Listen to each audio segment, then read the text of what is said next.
Hello guys, ഇതാ എൻ്റെ birthday vlog കേട്ടോ. മാസങ്ങൾക്ക് ശേഷം ഞാൻ ഇടുന്നുണ്ടാവുക. അപ്പോൾ ഫസ്റ്റ് ഡേ എനിക്കൊന്നും ബർത്ത്ഡേ മുന്നത്തെ ദിവസം ഞാൻ ഹോസ്പിറ്റലായിരുന്നു, പനിയായിരുന്നു. അപ്പോൾ ഒരു ഇഞ്ചക്ഷനൊക്കെ എടുത്ത് നേരെ ഞാൻ ഒരു ഷോപ്പിങ്ങിന് ഇറങ്ങിട്ടോ. എന്തെങ്കിലും ഒരു കോസ്റ്റ്യൂം നമ്മൾ ഇടണമല്ലോ ബർത്ത്ഡേക്ക്. അപ്പം അതിൻ്റെ സെലക്ഷനിലാണ് എടപ്പള്ളി തന്നെയുള്ളൊരു ഒരു ചുരിദാർ കടയിലാണ് കയറിയത്. എനിക്ക് ചുരിദാറിൻ്റെ ഭയങ്കര ആഗ്രഹം എൻ്റെ ഈ വർഷത്തെ ബർത്ത്ഡേക്ക് കേട്ടോ. അങ്ങനെ ഞാൻ ഈ മഞ്ഞയാണ് സെലക്ട് ചെയ്തത്. മഞ്ഞ എന്ന് പറയാനായിട്ട് ഈ ഒരു ഒരു മഞ്ഞ എന്ന് പറഞ്ഞാൽ എന്തൊരു നല്ലൊരു മഞ്ഞളിൻ്റെ ഒക്കെ ഒരു കളറായിരുന്നു കേട്ടോ. അപ്പോൾ ഇത് ഞാൻ സെലക്ട് ചെയ്തു. പിന്നെ നേരെ ഒബ്രോണിലേക്ക് ഒബ്രോണിൽ പോയപ്പോൾ ഞാൻ ഒരു കൈച്ചീൻ കണ്ടുവച്ചിട്ടുണ്ട്. അപ്പോൾ അതും കൂടെ എടുത്ത് നൈറ്റ് ആയപ്പോൾ സർപ്രൈസായിട്ട് എൻ്റെയും രാഹുലേട്ടൻ്റെ ബർത്ത്ഡേ ആയിരുന്നു. അപ്പം രാഹുലേട്ടനും ഞാനും കൂടെ ജസ്റ്റ് ഒരു 12 മണിയായപ്പോൾ ഞങ്ങൾ അവരെ വക ഒരു സർപ്രൈസ് ഉള്ളപ്പോൾ ഞങ്ങൾ രണ്ടുപേരും കൂടെ കട്ട് ചെയ്തു. അങ്ങോട്ടും ഇങ്ങോട്ടും നല്ല ആദ്യമായിട്ടാണ് ഞാൻ അവരെല്ലാവരെയും കൂടെ കാണുന്നത്. അപ്പോൾ അത് ഞങ്ങൾ അടിച്ചു പൊളിച്ചു. ഞങ്ങളൊരു സെൽഫിയൊക്കെ എടുത്ത് പിന്നെ രാവിലെ മോർണിംഗ് അമ്പലത്തിൽ പോകാൻ പറ്റിയില്ല. പിന്നെ അടുത്തന്നെ ഒരു അമ്പലത്തിൽ ജസ്റ്റ് ഒരു ചന്ദനക്കുരയൊക്കെ തൊട്ട് കുഞ്ഞിൻ്റെ കൂടെ ഒരു ഫോട്ടോ ഒക്കെ എടുത്ത് അങ്ങനെ രാവിലത്തെ ഒരു ഗിഫ്റ്റ് കൈ കിട്ടി. രേഷ്മിച്ചിട്ടുള്ള ഗിഫ്റ്റായിരുന്നത്. അപ്പോൾ ഇതായിരുന്നു ഫൈനൽ എൻ്റെ ഔട്ട്ഫിറ്റ് അന്നത്തെ. അപ്പം അച്ഛൻ്റെയും അമ്മേൻ്റെയും ചേച്ചിയുടെ ഒക്കെ വകയുള്ള ഒരു ബർത്ത്ഡേ ഗിഫ്റ്റാണ് കൈച്ചീനും ഈ ക്ലോത്തും വരുന്നത് കേട്ടോ. പിന്നെ മെയ് 31 എൻ്റെ ബർത്ത്ഡേ സെലിബ്രേഷൻ ഫ്രണ്ട്സായിട്ട്. കഴിഞ്ഞ വർഷം ഫ്രണ്ട്സിൻ്റെ കൂടെയാണ്, ഈ വർഷം ഫ്രണ്ട്സിനോട് തന്നെ വേണമെന്നുണ്ടായിരുന്നു. എന്തായാലും ദൈവം കാത്തെനിക്ക് അതൊരു ആ ഒരു ഡേ എനിക്ക് കിട്ടി. അപ്പോൾ 31 ഞങ്ങൾ ആ പ്രോഗ്രാം ഞങ്ങൾ പ്ലാൻ ചെയ്തത് കേട്ടോ. കാരണം എല്ലാവർക്കും ലീവും കാര്യങ്ങളൊക്കെ നോക്കി ഒരു സാറ്റർഡേ നൈറ്റ്, അതും മാരീഡിലായിരുന്നു, കൊച്ചി മാരീഡിലായിരുന്നു ഞങ്ങൾ പ്ലാൻ ചെയ്ത്. അങ്ങനെ കേക്ക് ഇതായിരുന്നു. കേക്കൊക്കെ പ്ലാനൊക്കെ എനിക്ക് നേരത്തെ അറിയാം. ഇപ്പം ഞങ്ങളുടെ കുറച്ച് പേരെ വെയിറ്റ് ചെയ്തിരിക്കുകയാണ് കേട്ടോ. കുറച്ച് ഫ്രണ്ട്സും കൂടെ വരാനുണ്ട്, കുറച്ച് ഞങ്ങളുടെ ടീമിലുള്ള കുറച്ച് പേരെ കൂടെ വരാനുണ്ട്. അപ്പോൾ അവർക്ക് വേണ്ടി വെയിറ്റ് ചെയ്തിരിക്കുകയായിരുന്നു. പിന്നെ പ്രഭു അറിയാലോ, പഴയ പോലെയുള്ള ക്യാരിയിങ് ആണ്. 5th മന്ത്, ഈ ഒരു ടൈം 5th മന്ത് ആയിട്ട് നിൽക്കുവാണ്. അപ്പം ഞങ്ങൾ റെഡിയായി. ഇതാണ് എൻ്റെ ഔട്ട്ഫിറ്റ് വരുന്നത്. അപ്പം ഞാനിത് ബർത്ത്ഡേ പ്രമാണിച്ച് തന്നെ ഒരു ഔട്ട്ഫിറ്റാണ് കേട്ടോ. അപ്പം അത് വഴിയെ ഒരു ഷൂട്ടായിട്ടത് വരുന്നുണ്ട്. അപ്പോൾ ഇതായിരുന്നു ഞങ്ങൾ 3 പേര് കോസ്റ്റ്യൂം വരുന്നത്. പിന്നെ ഞങ്ങൾ താഴെ വന്നു, നമ്മുടെ പൂൾ സെക്ഷനിലേക്ക് വന്നു കേട്ടോ. ജസ്റ്റ് ഒന്ന് അവർക്കൊക്കെ സ്മോക്ക് ചെയ്യാൻ വേണ്ടിയിട്ട് വന്നതായിരുന്നു. പിന്നെ ഞങ്ങൾ ഒരുമിച്ചുള്ള കുറച്ച് ഫോട്ടോസും വീഡിയോസൊക്കെ എടുക്കാമെന്ന് പ്ലാൻ ചെയ്തു. അപ്പം ഞങ്ങൾ 3 പേരുള്ള ദിവസങ്ങൾ മാക്സിമം ഞങ്ങൾ ഫോട്ടോ ആയിട്ടും, കാരണം അങ്ങനെ ഒരു മെമ്മറീസ് ഞങ്ങൾ മാക്സിമം വെക്കാൻ നോക്കും. കാരണം കുറച്ച് കഴിയുമ്പോൾ കാണാൻ ഇതൊക്കെ തന്നെ ഉണ്ടാവുള്ളൂ അല്ലേ, ലൈഫാണ്. ഓരോരുത്തരും ചേഞ്ചസ് വരും, ഓരോരുത്തരും പല സ്ഥലങ്ങളിലേക്ക് മാറി തുടങ്ങും. അപ്പോൾ എല്ലാവരും അവരവരുടെ ഫാമിലി ആയിട്ട് സെറ്റിലായി തുടങ്ങും.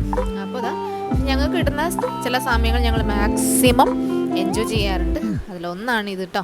അപ്പോൾ ഇത് ഞങ്ങൾ വെറുതെ പാട്ടൊക്കെ വെച്ച് ഇങ്ങനെ ഒരു വൈബ് അടിച്ച് നിൽക്കുന്ന സമയമാണ് കേട്ടോ. കുറച്ച് മിൻചേട്ടനെ കാത്തിക്കാണ്, പ്രഭുവിൻ്റെ ഹസ്ബൻഡിനെയും കാത്ത് നിൽക്കുമായിരുന്നു. മിൻചേട്ടനും കൂടി ഇനി വരാനുണ്ടായിരുന്നുള്ളൂ. അപ്പം ഞങ്ങളിതാ ഫുഡൊക്കെ ഓർഡർ ചെയ്ത് ജസ്റ്റ് വെയിറ്റിംഗ് ആണ്. അങ്ങനെ എൻ്റെ ഗിരിമുള കൂടെ ഉമ്മ കൊടുക്കണം എന്നൊക്കെ പറഞ്ഞാൽ ഞാൻ ആ ഒരു ഫൺ എടുക്കണം. എൻ്റെ ബർത്ത്ഡേ ടൈം ആയതുകൊണ്ട് തന്നെ ഞാൻ മാക്സിമം ത്രില്ലടിച്ചിരിക്കുക. അപ്പം ഞങ്ങളത് നേരെ 12 o'clock, എനിക്ക് തോന്നുന്നു ജൂൺ 1 ബർത്ത്ഡേ കട്ടിങ്ങിലേക്ക് പോകട്ടോ. ഓരോരുത്തരൊക്കെ സൈഡായി തുടങ്ങി, കാരണം ഞങ്ങൾക്ക് ഡ്രിങ്ക്സും കാര്യങ്ങളൊക്കെ ഉണ്ടായിരുന്നു കേട്ടോ. അപ്പോൾ കേക്ക് കട്ടിങ് സെറിമണിയിലേക്ക് പോവുകയാണ് കേട്ടോ. വേറെ ആരുമില്ല, ഞങ്ങൾ ഇത്ര പേര് തന്നെയുള്ളൂ. കേക്ക് കട്ട് ചെയ്തു. പിന്നെ എൻ്റെ കുറച്ച് അറിയാമല്ലോ, കേക്ക് കിട്ടിയപ്പോൾ തന്നെയുള്ള കാരണം ഏകദേശം വയറൊക്കെ ഫുള്ളായിരുന്നു, ഫുഡ് കഴിക്കുന്നുണ്ടായിരുന്നു. പിന്നെ ഞങ്ങൾക്ക് 2-3 ഫോട്ടോഷൂട്ട് ഞാൻ എടുത്തു. ഒന്നുമില്ല, കാഷ്വലായിട്ട് കുറച്ചൊന്ന് പോസ്റ്റ് ചെയ്യാൻ വേണ്ടിയിട്ട് മാത്രമായിട്ട് 2-3 ഫോട്ടോസും കാര്യങ്ങളൊക്കെ എടുത്തു. പിന്നെ നേരെ ഞങ്ങൾ ഫ്രണ്ട്സായിട്ടുള്ള, കാരണം ഈ ഒരു മൊമെൻ്റ് എനിക്ക് ഭയങ്കര സ്പെഷ്യലായിരുന്നു. കാരണം എന്താ പറയുക, എത്ര കാലം എന്നറിയില്ല തന്നെ. അപ്പോൾ അതുകൊണ്ട് തന്നെ മാക്സിമം അവരുടെ കൂടെ ആ ഒരു ദിവസം ഞാൻ ഭയങ്കരമായിട്ട് എൻജോയ് ചെയ്തിട്ടുണ്ടായിരുന്നു. ഞങ്ങൾ ഇത്രയും പേരുണ്ടായിരുന്നു. കുറച്ച് പേരൊക്കെ ഒരു പാർട്ടീസ്, കുറേ മീറ്റിങ്സൊക്കെ കാരണം അങ്ങനെ സ്ട്രിക്റ്റായിട്ട് പോയിട്ടോ. പിന്നെ ലാസ്റ്റ് ഒരു 2 മണിയൊക്കെ ആയപ്പോൾ ഞാനൊക്കെ സൈഡായി. പിന്നെ ഏർലി മോർണിംഗ് എന്ന് പറയണമല്ല, 9 മണിയാണ് മാക്സിമം എഴുന്നേറ്റു. രാവിലത്തെ ഒരു വ്യൂ, ആ ഒരു വൈബ് തന്നെയാണ് കേട്ടോ. മാരീഡിലെ ആ ഒരു വ്യൂ നൈസായിരുന്നു. വെയിലുള്ള ടൈമായത്, മഴ ഉണ്ടായിരുന്നില്ല, പക്ഷെ മഴയും കൂടി ഉണ്ടായിരുന്നത് കുറച്ചുകൂടെയും വൈബായനായിട്ടോ. അപ്പോൾ ഈ മോർണിംഗ് ആയപ്പോഴത്തേനും ഒരാൾ രാവിലെയൊക്കെ എഴുന്നേറ്റു, കുഞ്ഞുവാവയ്ക്ക് വിശന്ന് തുടങ്ങിയെന്നും പറഞ്ഞിട്ട് അങ്ങോട്ടും ഇങ്ങോട്ടും നടക്കുന്നുണ്ട്, വിശക്കുന്നു പറഞ്ഞിട്ട്. അങ്ങനെ ഞങ്ങളിത് ഒരു താഴെ നിന്നൊരു സൊമാറ്റോ വഴി ഇഡ്ഡലി, അങ്ങനെ ദോശ, അങ്ങനെ കുറേ ഓർഡർ ചെയ്തു. ജസ്റ്റ് വെയിറ്റിംഗ് ആയിരുന്നു. പിന്നെ പ്രഭുവിൻ്റെ കുറച്ച് സിംഗിൾ ഫോട്ടോസ് എനിക്ക് ഇഷ്ടപ്പെട്ട ആ ഒരു പോസ്റ്റിൽ ഞാൻ സ്റ്റോറി ഇട്ടിട്ടുണ്ടായിരുന്നു. അപ്പോൾ ഒരു ഫോട്ടോസൊക്കെ എടുത്ത് പിന്നെ ഉച്ചയായ സമയത്ത് നമ്മളെല്ലാവരും തന്നെ താഴെ വന്ന് കുറച്ച് കോഫി ആ ഒരു ഇതൊക്കെ കഴിക്കാൻ വേണ്ടി താഴത്ത് വന്ന കേട്ടോ. പിന്നെ നേരെ ഈവനിങ് ആയപ്പോൾ ഞാനും എൻ്റെ സിസ്റ്ററും കൂടെ അവളെൻ്റെ ബർത്ത്ഡേൻ്റെ ടൈം ആയതുകൊണ്ട് കാണാൻ വേണ്ടി വന്നു. ഞങ്ങളൊന്ന് ഡിന്നർ കഴിക്കാൻ വേണ്ടി പുറത്തേക്ക് ഇറങ്ങി. അന്നും ഏകദേശം വയറ് ഫുള്ളായിരുന്നു കേട്ടോ. അപ്പോൾ അവളെ കുറച്ച് സിംഗിൾ ഫോട്ടോസൊക്കെ എടുത്തു കൊടുത്ത്. പിന്നെ അവിടെ നിന്നൊരു ചൈനീസ് ഒരു റെസ്റ്റോറൻ്റ് ആയിരുന്നു, എനിക്ക് പേര് ഇനി ഓർക്കുന്നില്ല. അപ്പോൾ അവിടുത്തെ മെയിൻ സ്പെഷ്യലായിരുന്നു ഇത് കേട്ടോ. അപ്പോൾ അത് കഴിച്ചു. നേരെ ഞങ്ങൾ കുറച്ച് ഫോട്ടോസൊക്കെ എടുത്ത് നമ്മുടെ റൂമിലേക്കും ഞാൻ എൻ്റെ ഹോസ്റ്റലിലേക്കുമാണ് കേട്ടോ പോരുന്നത്. അപ്പം ഈ ഒരു ഔട്ട്ഫിറ്റ് എന്ന് പറഞ്ഞാൽ പ്രഭുവിൻ്റെയും ഗിരീൻ്റെയും ബർത്ത്ഡേ ഗിഫ്റ്റ് ആയിരുന്നു. ഇതാണ് അവരത്. പിന്നെ വരുന്ന ഡേ ഇത് എനിക്ക് തോന്നുന്നു ജൂൺ 15 ആ ഒരു റേഞ്ചാണ്. അമ്മയും ചേച്ചിയും കൂടെ കൊച്ചിക്ക് വന്നിട്ടുണ്ടായിരുന്നു, അമ്മയ്ക്കൊരു മീറ്റിംഗ് പ്രമാണിച്ചിട്ട്. അങ്ങനെ വന്ന് അന്ന് എന്തോ സർപ്രൈസ്, എനിക്ക് ഉറപ്പായിരുന്നു സർപ്രൈസ് അതിനായിട്ട്. എന്നെ അൺഎക്സ്പെക്റ്റഡ് ആയിട്ട് എന്നെ വന്ന് കണ്ട് ചേച്ചിൻ്റെ ഫ്രണ്ടിൻ്റെ ഫ്ലാറ്റിലായിരുന്നു, അവരുടെയൊക്കെ കൂടെയാണ് പ്ലാൻ ചെയ്തിട്ട് ഈ കേക്ക് കട്ടിങ് വെച്ചിരിക്കുന്നത് കേട്ടോ. അങ്ങനെ കേക്ക് കട്ടിങ് തുടങ്ങിയപ്പോൾ എനിക്കറിയാം എന്നെ ഞാൻ അങ്ങോട്ട് എത്തുമ്പോഴത്തേന് എനിക്ക് മനസ്സിലായിട്ടുണ്ട് ലൈവ് ലൊക്കേഷൻ ഉണ്ടെന്നൊക്കെ പറഞ്ഞിട്ടാണ് ഞാൻ ഊബറിലും വരുന്നത്. അപ്പോൾ എനിക്ക് എവിടെ നിന്നൊക്കെ കത്തി എന്തോ പ്ലാനിങ് ഉണ്ട്. അപ്പോൾ എന്തായാലും ഏറ്റവും കൂടുതൽ ഞാൻ മിസ് ചെയ്യുന്ന അച്ഛനെയാണ്. അച്ഛൻ കോളുണ്ട്, പക്ഷെ അച്ഛൻ എനിക്കൊന്നും നെറ്റ് ഓൺ ആയിരുന്നില്ല, അപ്പോൾ അച്ഛൻ കോളുണ്ടായിരുന്നില്ല. അപ്പം ഈ ഒരു ദിവസം ഭയങ്കരമായിട്ട് മിസ് ചെയ്തിട്ടുണ്ടായിരുന്നു അച്ഛനെ, കാരണം എല്ലാ വർഷവും ഉണ്ടാവുന്നതായിരുന്നല്ലോ. അപ്പോൾ എന്തായാലും 2 വർഷത്തിനകത്ത് എന്തായാലും പെട്ടെന്ന് തന്നെ വരുന്നതായിരിക്കും.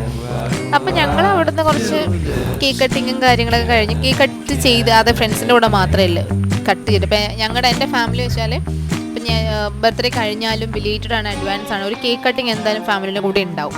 അത് എത്ര മാസങ്ങൾ കഴിഞ്ഞാലും കട്ട് ചെയ്തിട്ടില്ലെങ്കിൽ ഏതെങ്കിലും ഒരു മാസം ഞങ്ങളിത് കട്ട് ചെയ്യും. അതുകൊണ്ട് തന്നെയാണ് ആ ഒരു ഡേറ്റ് പ്ലാൻ ചെയ്ത് ജൂൺ 15 പറഞ്ഞ ബർത്ത്ഡേ കഴിഞ്ഞ് ഏറ്റവും എത്തി. പക്ഷേ എല്ലാവരും ചോദിക്കുന്നുണ്ട് എൻ്റെ അടുത്ത്, നിൻ്റെ ബർത്ത്ഡേ കഴിഞ്ഞില്ലേ.